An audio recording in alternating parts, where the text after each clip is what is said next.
स्वागत है आपका आईसीटी विज्ञान में। रक्षाबंधन का पर्व आपने मना लिया होगा हंसी खुशी।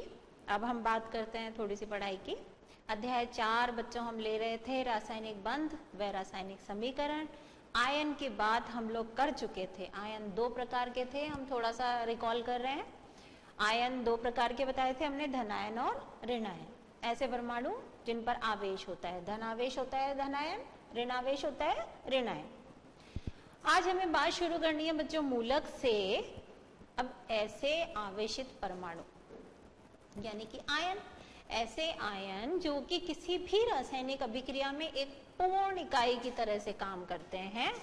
जब भाग लेंगे ना रासायनिक क्रिया में तो वो पूरे के पूरे भाग लेंगे, तो ऐसे आवेशित परमाणु को हम मूलक कहते हैं। तो मूलक की परिभाषा हम लिखेंगे बच्चों। मूलक अंग्रेजी में जिसे रेडिकल कहते हैं। थोड़े थोड़े से हम आपको टर्म बीच बीच में अंग्रेजी के ही बताते रहते हैं। मूलक की परिभाषा लिखेंगे बच्चों हम, आवेशित परमाणु। आपकी किताब में थोड़ी सी घुमा के दे रखी है परिभाषा, आप चाहें तो इसको नोट कर सकते हैं। सीधे शब्दों में हम बात कर रहे हैं आवेशित परमाणु या परमाणुओं का समूह जो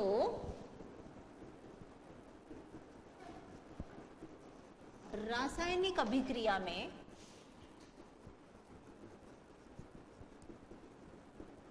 एक इकाई की तरह, किसकी तरह? एक इकाई की तरह भाग ले, मूलक कहलाता है।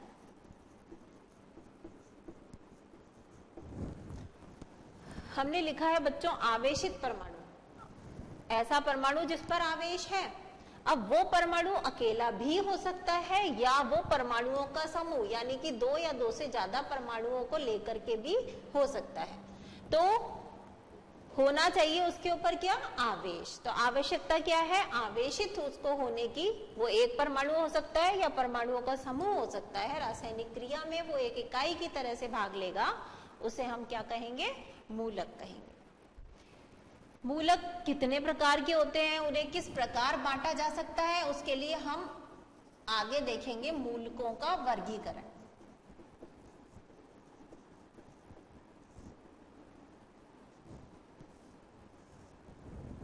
अब बच्चों मूलकों को 2 तरीके से बांटा गया है।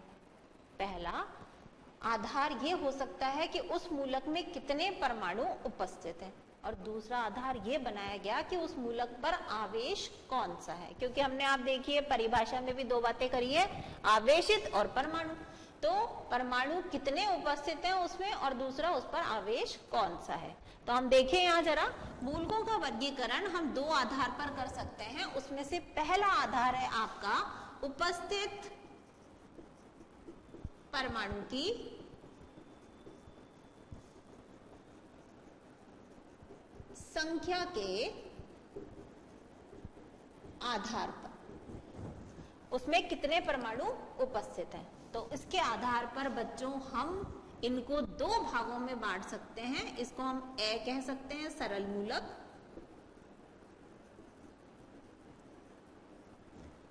और ब दूसरा हमारा हो जाएगा संयुक्त मूलक। संयुक्त का मतलब होता है बच्चों हिंदी में जोड़ना। तो जब हमारे परमाणु आपस में जुड़ गए, 2 या 2 से ज्यादा परमाणु हो गए, तो वो हो जाएगा संयुक्त। अब आप देखिए सरल मूलक, जैसे हम कह रहे हैं उपस्थित परमाणु की संख्या के आधार पर, तो सरल मूलक क्या हुए बच्चों? ऐसे मूलक जो एक ही परमाणु से बने हो, जबकि संयुक्त मूलक की बात जब हम करेंगे तो हम क्या करेंगे? ऐसे मूलक जो 2 या अधिक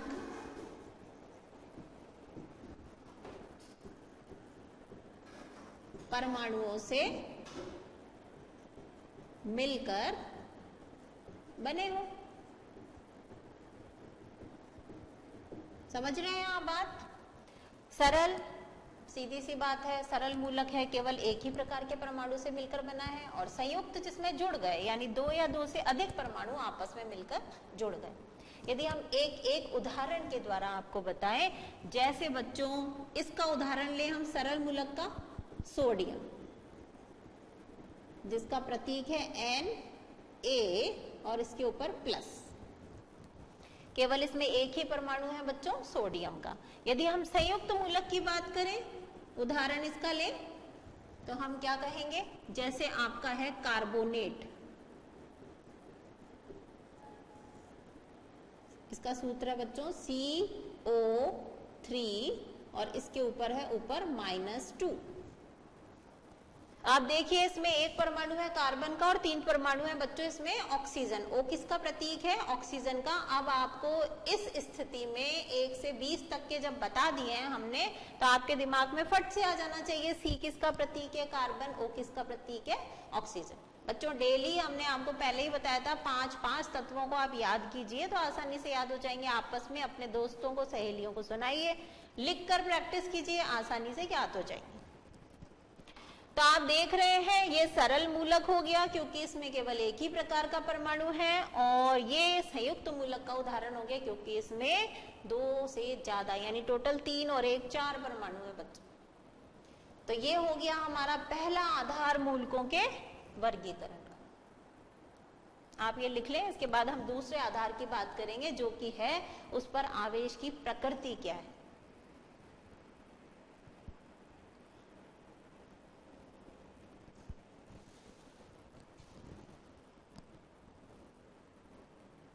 मूलक की परिभाषा हो गई है हमारी।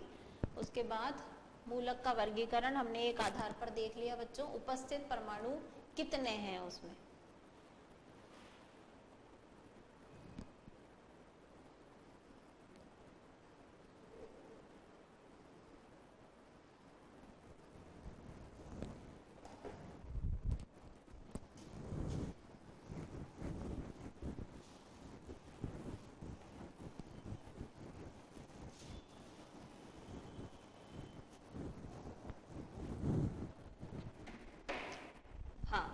आगे देखिए, दूसरा वर्गीकरण का आधार ले रहे हैं बच्चों हम आवेश की प्रकृति के आधार पर।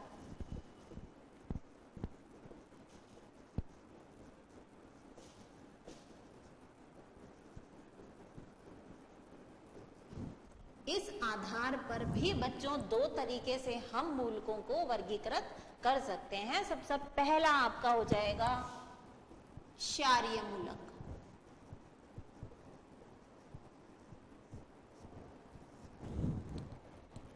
थोड़ा सा और मिटा लें बच्चों 1-2 लाइन।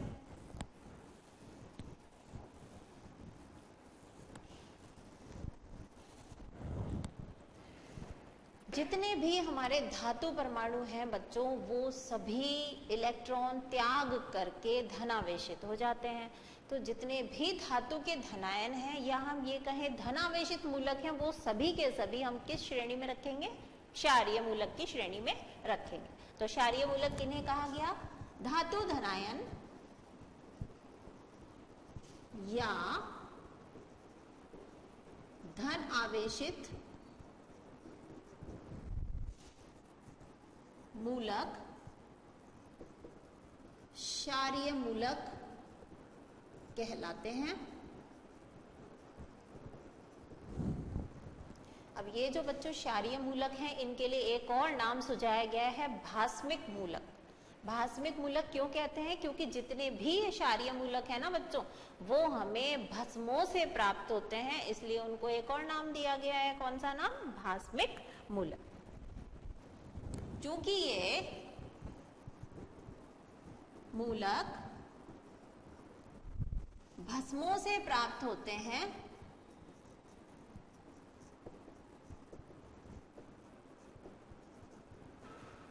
अतः इन्हें भास्मिक मूलक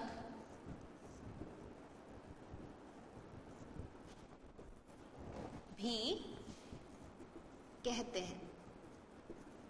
तो आप इसमें क्या देखेंगे बच्चों, जितने भी मूलक होंगे वो सब कौन सा आवेश रखेंगे, धनायन इनके ऊपर होगा, धन आवेश इनके ऊपर होगा। इनके उदाहरण अगर हम देखें, यहाँ हमें परमाणु की संख्या से लेना देना नहीं है, हमें क्या ध्यान रखना है कि उन पर आवेश केवल धनावेश हो। तो इसके जब आप उदाहरण लेंगे तो जैसे हमने पहले भी उदाहरण की बात की थी, आपको सोडियम हो गया, इसका प्रतीक था Na के ऊपर प्लस। इसी प्रकार जैसे आप अमोनियम ले सकते हैं बच्चों, N एक परमाणु, H इसके 4 परमाणु और इसके ऊपर है प्लस।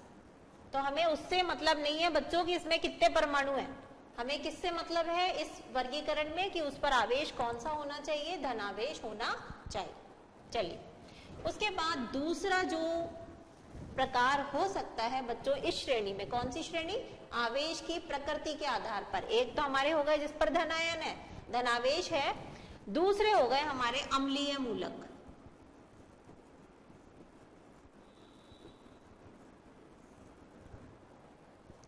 अब जितने भी अधातु होते हैं ना बच्चों, वो सब क्या करते हैं, इलेक्ट्रॉन ग्रहण करने की प्रवृत्ति होती है उनकी, तो वो सब ऋणावेश युक्त होते हैं। तो हम इसमें क्या कहेंगे, अधातु ऋणायन या ऋण आवेशित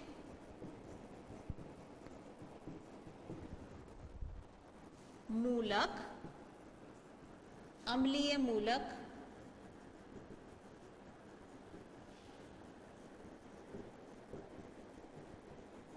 कहलाते। अम्लीय मूलक यानी उन पर कौन सा आवेश है बच्चों, ऋण आवेश। इसके उदाहरण यदि हम देखें, क्लोराइड जिसका प्रतीक क्या है बच्चों, Cl माइनस, ब्रैकेट में डाल देते हैं इसको। दूसरा उदाहरण हम लिख सकते हैं ब्रोमाइड, Br माइनस। ये एक ही है बच्चों, B और R अलग अलग नहीं है, Br एक ही परमाणु है और इसका नाम है ब्रोमाइड। इसी प्रकार आपने यहाँ के देखा, ये तो एक एक परमाणु वाले हैं जिनके ऊपर ऋणावेश है। इसी प्रकार इसके और उदाहरण हो सकते हैं बच्चों, जैसे कार्बोनेट, पहले भी हमने बात की थी, CO3 इसके ऊपर -2 आवेश है। तो बात आपको समझनी है यहाँ पर कि ये वर्गीकरण का दूसरा आधार है बच्चों, जिसमें आवेश की प्रकृति को ध्यान में हम लोग रख रहे हैं। क्षारीय मूलक हो गए वो कौन से, जिन पर धनावेश है। अम्लीय मूलक हो गए वो कौन से, जिन पर ऋण आवेश है। परमाणु की संख्या एक भी हो सकती है और उससे ज्यादा भी हो सकती है, वो मैटर नहीं करता है। नोट कर लें आप। इसके बाद बच्चों हम कुछ उदाहरण लेंगे मूलक के, धनायन के भी और ऋणायन के भी।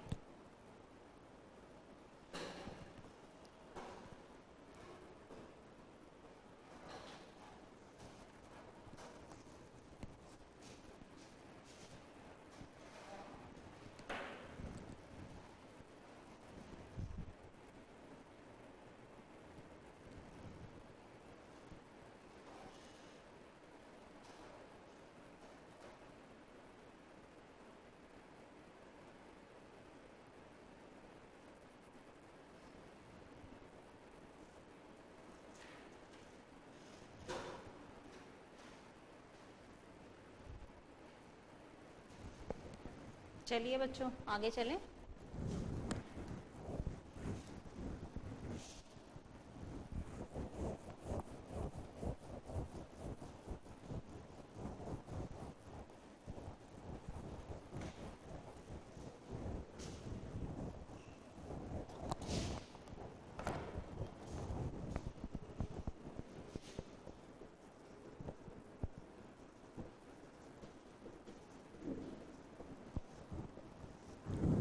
के जब हम उदाहरण लेते हैं बच्चों, तो उसमें सबसे पहले जैसे हम धनायन की बात करें, यानी जो हमारे धनीय मूलक हैं, धन मूलक हैं,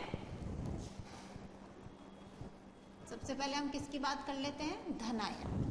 अब आप देखिए ये जो धनायन है बच्चों, ये दो प्रकार के हो सकते हैं। अपन ने अभी अभी देखा, ऐसा हो सकता है कि उसमें एक ही परमाणु हो और ऐसा हो सकता है उसमें 2 या 2 से ज्यादा परमाणु। तो हम क्या बात करेंगे इसके अंदर, जब धनायन की बात करेंगे तो हम क्या लिखेंगे इसमें, एक परमाणुवी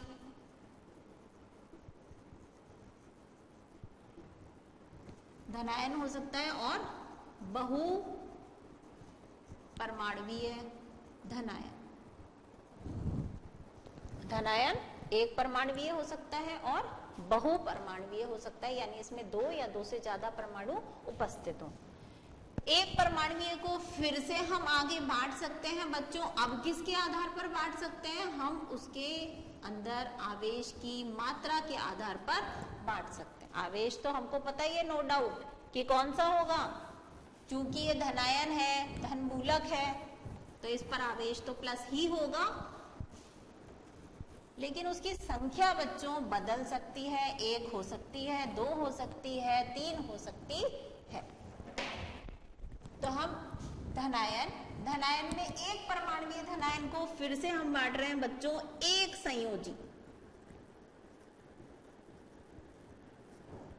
एक संयोजी यानी जिसके ऊपर क्या होगा, आवेश होगा 1, कौन सा, प्लस का।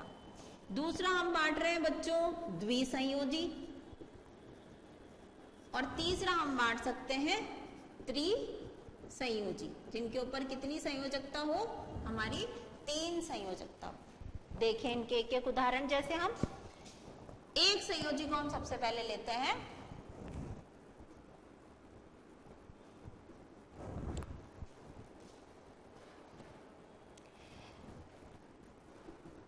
सोडियम, प्रतीक भी हमें लिखने हैं साथ के साथ Na+। एक ही परमाणु है बच्चों इसमें, और आवेश कौन सा है इसके ऊपर, प्लस। कितना है, 1+ का है, तो किसका उदाहरण हो गया ये, एक संयोजी का। दोबारा से सुनिए, सोडियम एक संयोजी एक परमाणुवीय धनायन का उदाहरण है। क्यों, क्योंकि एक ही परमाणु है इसके अंदर, +1 ही चार्ज है, प्लस के बाद कोई संख्या नहीं है बच्चों, इसका मतलब +1 है यानी 1 है, और क्या है ये, धनायन। दूसरा उदाहरण आप इसी श्रेणी में ले सकते हैं, जैसे पोटेशियम K+। इसी प्रकार आप ले सकते हैं सिल्वर, इसका प्रतीक है Ag+1। ये भी एक ही परमाणु है बच्चों, Ag इसका पूरे का सिल्वर का प्रतीक है ये Ag। इसके ऊपर भी क्या आवेश है, +1। तो ये आपके उदाहरण हमने ले लिए जो कि एक संयोजी एक परमाणुवीय धनायन के उदाहरण है। अब हम दूसरी बात करें बच्चों द्विसंयोजी में, तो इस पर कौन सी, इसकी संयोजकता कितनी होनी चाहिए, 2 होनी चाहिए, कौन सी, प्लस की। तो आप देखिए यहाँ पर बेरियम, नाम है बेरियम, इसका प्रतीक है बच्चों Ba, इसके ऊपर आवेश है +2। इसमें भी देखो परमाणु की संख्या कितनी होगी बच्चों, 1, क्योंकि ये भी एक परमाणुवीय का ही उदाहरण है, लेकिन अंतर क्या आएगा, जो इसकी संयोजकता है, जो इस पर आवेश है, वो कितना होगा बच्चों, +2। इसी प्रकार आप ले सकते हैं जैसे मैग्नीशियम, M बड़ा G छोटा, और इसके ऊपर भी +2। इसी प्रकार आप त्रिसंयोजी के भी उदाहरण देख सकते हैं बच्चों, यानी इसमें +3 का आवेश होगा, जैसे कि आप देखिए एल्यूमिनियम, जिसका प्रतीक है A बड़ा L छोटा, और इसके ऊपर +3। इसी प्रकार एक और उदाहरण ले लेते हैं हम, क्रोमियम, जिसका प्रतीक है बच्चों C बड़ा R छोटा, और इसके ऊपर भी +3। तो यहाँ आप देख रहे हैं धनायन के 2 पार्ट हमने किए, 2 भाग हमने किए, एक परमाणुवीय, उसमें से एक संयोजी के उदाहरण, द्विसंयोजी के उदाहरण और त्रिसंयोजी के उदाहरण। इसी प्रकार अब हम बहुपरमाणुवीय में बात कर सकते हैं बच्चों। बहुपरमाणुवीय का हम एक उदाहरण लेते हैं अमोनियम, और इसका प्रतीक है बच्चों NH4 और +1। बहुपरमाणुवीय क्यों हुआ? क्योंकि इसमें 4 परमाणु हाइड्रोजन और 1 परमाणु नाइट्रोजन यानी टोटल 5 परमाणु आपस में जुड़े हुए हैं, इसलिए ये बहुपरमाणु का उदाहरण हो गया। इसके ऊपर +1 आवेश है, प्लस है, इसलिए ये धनायन का उदाहरण हो गया। तो इस प्रकार हमने आपके सामने रखे हैं कुछ मूलक जो कैसे हैं बच्चों? धनायन। फिर से हम लौटते हैं, समय अब एक छोटे से ब्रेक का, लौटते हैं ब्रेक के बाद।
स्वागत है फिर से आपका। बात हम कर रहे थे धनायन, एक परमाणुवीय और बहुपरमाणुवीय। फटाफट से आप नोट कर लेंगे अब इसको। एक संयोजी के उदाहरण हमने बात कर लिए, सोडियम, पोटेशियम और सिल्वर। साथ में हमने लिख लिए ब्रैकेट में डाल के उनके प्रतीक। द्विसंयोजी में हमने बात कर ली बच्चों बेरियम और मैग्नीशियम, साथ में उनके हैं प्रतीक। और त्रिसंयोजी एक परमाणुवीय धनायन का उदाहरण लिया है हमने एल्युमिनियम और क्रोमियम का। इसी प्रकार बहुपरमाणुवीय में हम एक उदाहरण लेकर के अपनी बात कर रहे थे अमोनियम के साथ।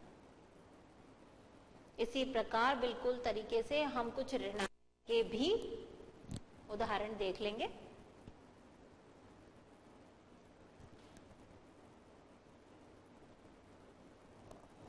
धनायन की जगह हम लिख लेंगे ऋणायन।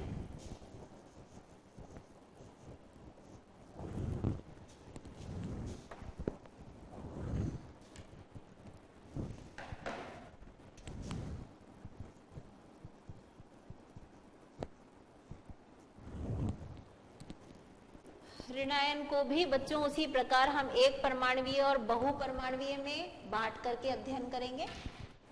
लिख लिया हो आपने तो इनके उदाहरण मिटा दिए जाएं धनायन के। ऋणायन में एक परमाणुवीय, एक परमाणुवीय में फिर से हम उदाहरण लेंगे एक संयोजी, द्विसंयोजी और त्रिसंयोजी का। तो वापस से आप अपने खांचे खींच लीजिए।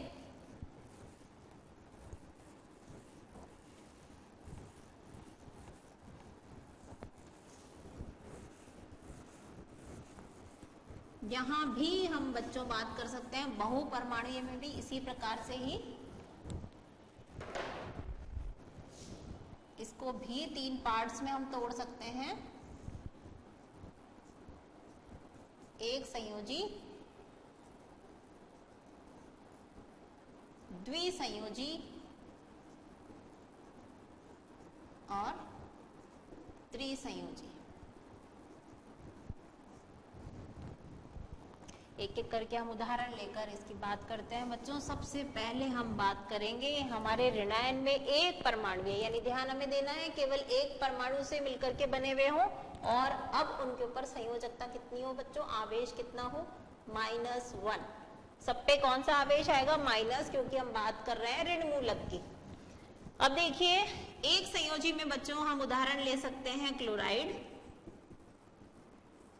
जिसका प्रतीक है Cl-। इसी प्रकार आप ले सकते हैं ब्रोमाइड, Br-। -1। दो उदाहरण ले लेते हैं हम। द्विसंयोजी में आएंगे बच्चों, तो अब इनके ऊपर माइनस का आवेश होना चाहिए -2, क्योंकि ये किस श्रेणी में है? द्विसंयोजी। आप देखिए ऑक्साइड,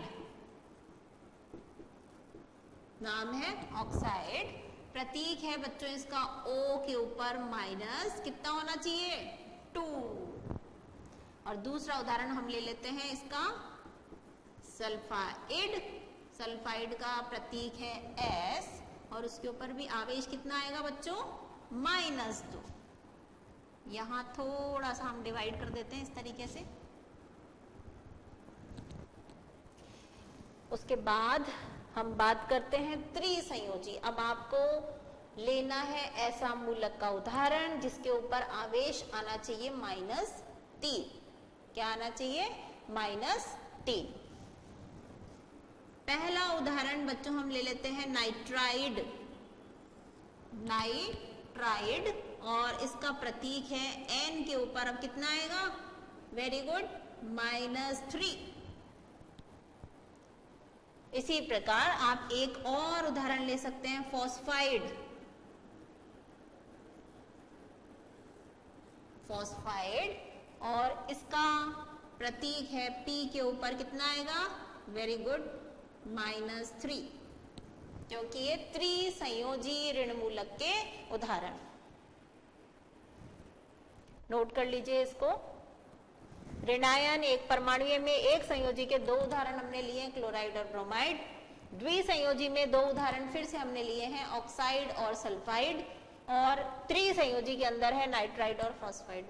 बच्चों क्यों बता रहे हैं ये सब चीजें? आपको ये लग रहा होगा कि क्यों हम इतनी सारे याद करें। याद करने से बच्चों सुविधा इसलिए होगी क्योंकि जब हम इसके बाद वाला टॉपिक जब अगली कक्षा में पढ़ेंगे ना, अणुसूत्र बनाना, तो बच्चों को बार बार बताने के बाद, कई उदाहरणों से बताने के बाद भी अणुसूत्र बनाने में दिक्कत आती है। क्यों आती है?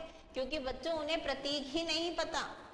अगर उनको मूलक पता होंगे तो वो आसानी से प्रतीक लिख करके सूत्र भी बना पाएंगे।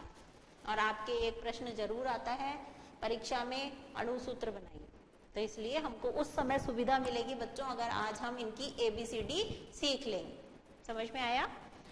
उसके बाद अब हम बात करेंगे बच्चों एक संयोजी बहुपरमाणुवीय ऋणायन की।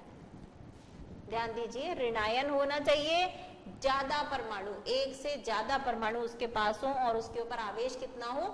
1, -1। यहां इसको अलग कर लीजिए। अब आप लीजिए एक संयोजी बहुपरमाणुवीय का उदाहरण, हाइड्रोक्साइड।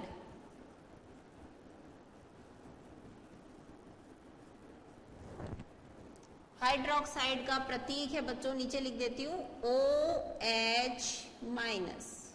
अब आप देखिए 2 परमाणु है बच्चों इसमें, एक तो ऑक्सीजन का O और एक हाइड्रोजन का H। तो बहुपरमाणुवीय का उदाहरण हो गया। साथ ही साथ इसके ऊपर माइनस का आवेश है तो ऋणायन। और कितना है? -1। इसी प्रकार आप दूसरा उदाहरण ले सकते हैं बच्चों, साइनाइड। नाम है साइनाइड और इसका प्रतीक है CN-।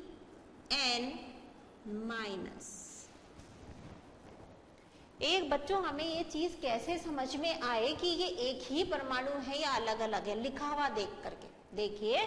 जब हम एक ही परमाणु की बात करते हैं बच्चों, तो आप देखिए पहला अक्षर बड़ा और दूसरा हम छोटा लिखते हैं।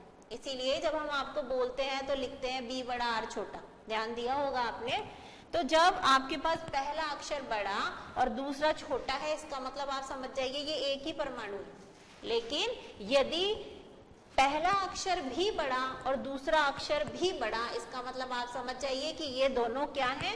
अलग अलग परमाणु। बहुत इंपॉर्टेंट बात है बच्चों, ध्यान दीजिए। कुछ बच्चे ध्यान नहीं दे रहे हैं।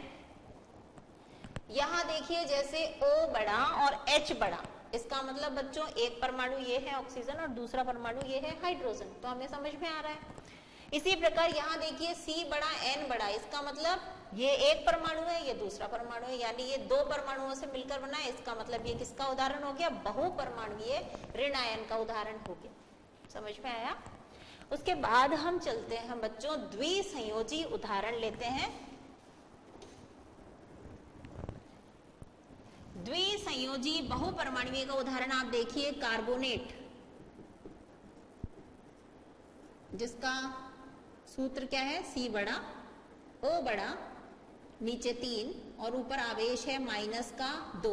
तो देखिए ये भी 3 परमाणु और एक 4 परमाणुओं से मिलकर बना है, ऊपर इसके माइनस का आवेश है और वो भी माइनस कितना है, 2। तो ये किसका उदाहरण हो गया, द्विसंयोजी का। इसी प्रकार आप एक और उदाहरण ले सकते हैं, सल्फेट। ये सारे काम में आएंगे बच्चों अणुसूत्र बनाते समय। कार्बोनेट, जैसे आपसे कह दिया जाए मैग्नीशियम कार्बोनेट का सूत्र बनाइए, तो उस समय आपको कार्बोनेट ही नहीं पता होगा तो आप सूत्र नहीं बना सकते। सल्फेट का सूत्र देखिए बच्चों, S बड़ा O बड़ा, नीचे 4, ऊपर -2 और ब्रैकेट लगा दिया हमने। अब आप देखिए इधर सब जगह हम 2 लिख के माइनस, यहाँ हमने माइनस लिख के 2, उससे कुछ भी फर्क नहीं पड़ रहा बच्चों, दोनों एक ही बात है। आप चाहे तो पहले चिन्ह लगाएं बाद में संख्या लिखें, चाहे तो पहले संख्या लिखें बाद में चिन्ह लगाएं, एक ही बात है। ठीक है बच्चों। उसके बाद आप देखिए हम आ जाते हैं यहाँ त्रिसंयोजी पे। त्रिसंयोजी का एक उदाहरण लेते हैं हम, फॉस्फेट। नाम है फॉस्फेट और इसका सूत्र है बच्चों P बड़ा O बड़ा, नीचे 4, ऊपर -3। ये इसका सूत्र है PO4।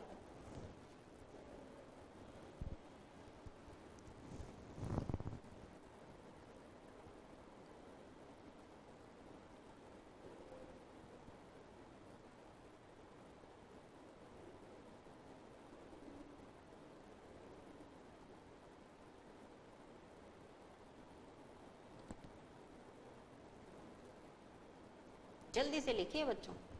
ऋणायन के उदाहरण लिख रहे थे हम, एक परमाणुवीय और बहुपरमाणुवीय। एक परमाणुवीय को भी फिर से हमने 3 भागों में बांटा था, एक संयोजी, द्विसंयोजी और त्रिसंयोजी। इसी प्रकार हमने बहुपरमाणुवीय ऋणायन को भी 3 भागों में बांट करके अध्ययन किया है, एक संयोजी, द्विसंयोजी और त्रिसंयोजी। सबके उदाहरण हमने लिखे हैं, नाम लिखा है और उनके प्रतीक लिखे हैं।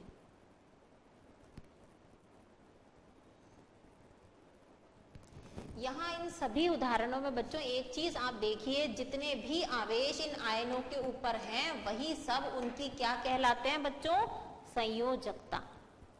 तो आयनों पर उपस्थित आवेश ही उनकी क्या होता है बच्चों, संयोजकता होता है। तो अगला टॉपिक भी जो आज हमें लेना है वो है संयोजकता। फटाफट लिखें, देखें ऊपर से कुछ लिख लिया होगा आपने, ये थोड़ा मिटा दें।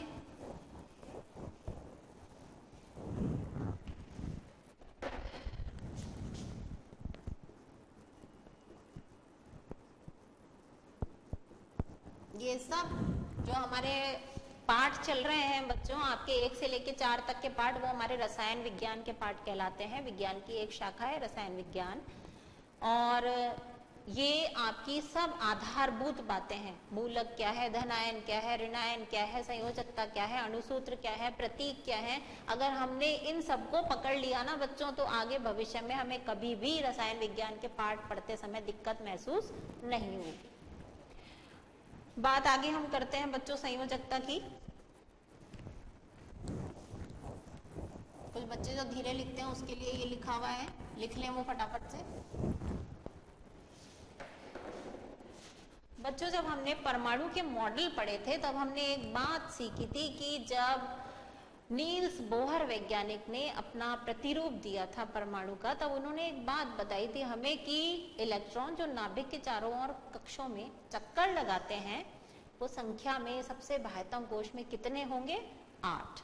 क्या बात बताई थी उन्होंने कि वैसे तो उन्होंने एक अधिकतम इलेक्ट्रॉन कितने होंगे इसके लिए एक सूत्र भी हमें सुझाया था, 2n²। ध्यान कीजिए 2n², जहां पर n क्या थी, कक्षा की संख्या। अब देखिए उन्होंने उसके बाद ये कहा कि किसी भी परमाणु की जो सबसे बाह्यतम कक्षा होगी ना, उसमें 8 से ज्यादा इलेक्ट्रॉन नहीं रह सकते। उसके बाद 1916 में एक और वैज्ञानिक आए बच्चों, लुईस, और दूसरे वैज्ञानिक थे कौशल। उन दोनों ने मिलकर सम्मिलित रूप से काम किया। लुईस कौशल वैज्ञानिक ने 1916 में हमें एक अष्टक नियम दिया। अष्टक यानी 8। उन्होंने भी यही बात बताई कि अष्टक को यानी परमाणु अपने बाह्यतम कोश में 8 इलेक्ट्रॉन किस प्रकार करता है, इसके लिए उन्होंने रास्ता बताया।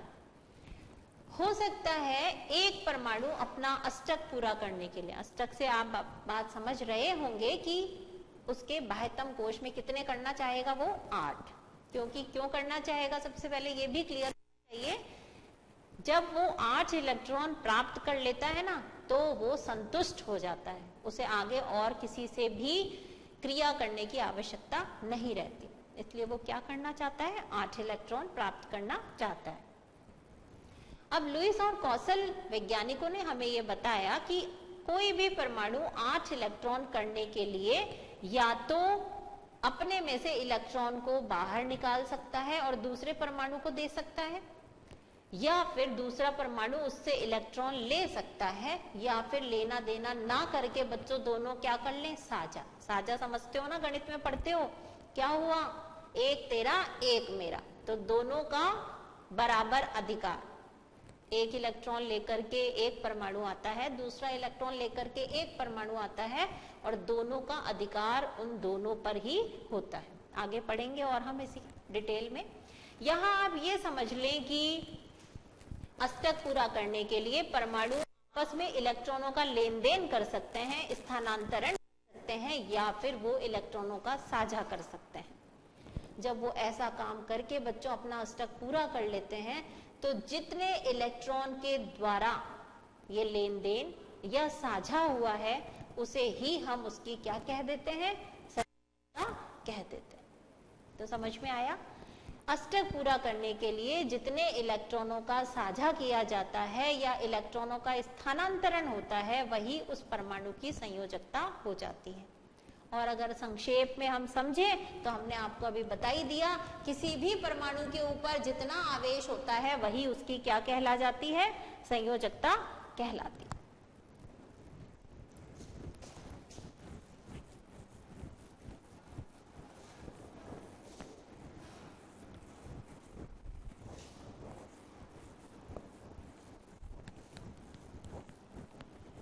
क्या नोट कर सकते हैं हम संयोजकता के लिए, अष्टक पूरा करने के लिए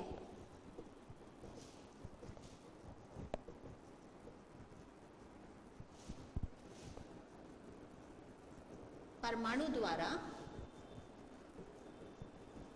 जितने इलेक्ट्रॉनों का स्थानांतरण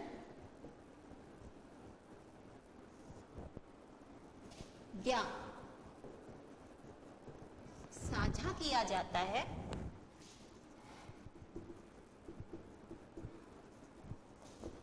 उसे ही उसकी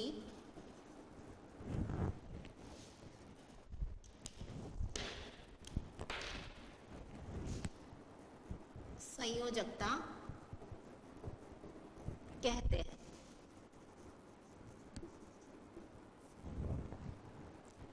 परिभाषा क्या हो गई संयोजकता की, अष्टक को पूरा करने के लिए परमाणु द्वारा जितने इलेक्ट्रॉनों का स्थानांतरण होगा, एक परमाणु से दूसरे परमाणु को दिए जाते हैं, या दूसरे परमाणु के द्वारा लिए जाते हैं, या फिर तीसरा काम साझा किया जाता है, उसे ही हम उसकी संयोजकता कहते हैं। इसका मतलब संयोजकता क्या है बच्चों, एक संख्यात्मक शब्द है, संख्या में होगा, और हर तत्व की ये खूबी है कि उसकी संयोजकता भी लगभग निश्चित होती है, कुछ तत्वों को छोड़कर।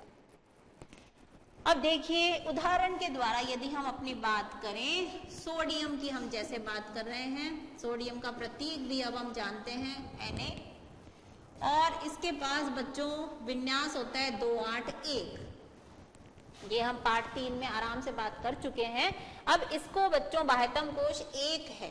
अब इसके पास एक तरीका है कि या तो ये 7 इलेक्ट्रॉन ले ले, या फिर एक इलेक्ट्रॉन को भी छोड़ दे दूसरे के लिए। तो इसको जो आसान होगा बच्चों वही काम ये करेगा।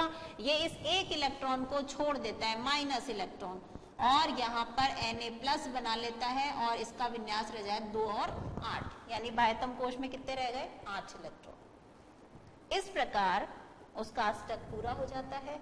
और चूंकि उसने इलेक्ट्रॉन दिया है, इलेक्ट्रॉन देने पर बच्चों हमेशा संयोजकता जो है वो प्लस में होगी और जितने इलेक्ट्रॉन दिए जाते हैं उतने ही प्लस उसके ऊपर आ जाएंगे। इस प्रकार हम क्या कहेंगे, सोडियम की संयोजकता कितनी हो गई बच्चों, 1। कितनी हो गई, 1, क्योंकि उसने एक इलेक्ट्रॉन का त्याग किया है। इसी प्रकार यदि हम मैग्नीशियम की बात करें, मैग्नीशियम का विन्यास है 282। ये या तो 6 इलेक्ट्रॉन ले ले या फिर इस 2 को भी त्याग कर दे, तो इसको भी आसान क्या लगता है बच्चों, ये भी 2 इलेक्ट्रॉन -2 इलेक्ट्रॉन, 2 इलेक्ट्रॉन को छोड़ देता है।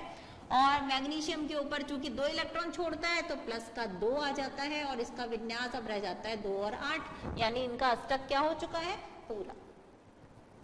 इसी प्रकार यदि हम Cl की बात करें बच्चों, Cl का परमाणु, इसका विन्यास है 2 8 7। ये सारे विन्यास हम पिछली क्लास में पढ़ चुके हैं। 2 8 7 के बाद इसको 7 इलेक्ट्रॉन या तो त्याग दे या फिर एक ले ले कहीं से, तो इसको आसान क्या होगा बच्चों, हर आदमी वही काम करता है जो उसको सरल लगता है, इसको एक ले लेना ज्यादा आसान लगता है। तो ये क्या करता है बच्चों, प्लस इलेक्ट्रॉन, एक इलेक्ट्रॉन ले लेता है अपने बाह्यतम कक्ष में। लेने पर हमेशा संयोजकता माइनस में हो जाती है बच्चों, क्योंकि उधार ले लिया उसने, ऋण ले लिया तो ऋणावेश आ जाता है।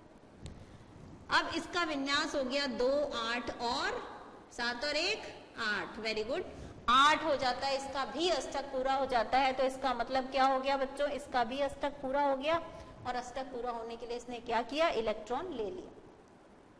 इस प्रकार बच्चों हम देखते हैं कि अष्टक पूरा करने के लिए या तो इलेक्ट्रॉन दिया गया या फिर इलेक्ट्रॉन लिया गया, दोनों तरीकों से अष्टक बन गया। लेकिन ध्यान देने की बात यह है कि संयोजकता प्लस और माइनस कब होती है, जब इलेक्ट्रॉन त्याग करके अष्टक बना है तो संयोजकता धन, और जब इलेक्ट्रॉन ग्रहण करके संयोजकता बनी है आवेश आएगा माइनस। इस प्रकार बच्चों ये संयोजकता हो जाती है। संयोजकता भी हर तत्व की फिक्स है, जैसे सोडियम की हमेशा +1 ही रहेगी, मैग्नीशियम की हमेशा +2 ही रहेगी और क्लोराइड -1 ही रहेगी। आज क्लास का समय खत्म हुआ जा रहा है बच्चों। अगली क्लास में हम बात करेंगे उन तत्वों की जिनकी संयोजकता स्थिर नहीं रहती है, एक से ज्यादा संयोजकताएं वो रखते हैं। कौन से ऐसे तत्व हैं, उनकी बात के साथ हम अगली क्लास में मिलते हैं आपसे। तब तक के लिए नमस्कार।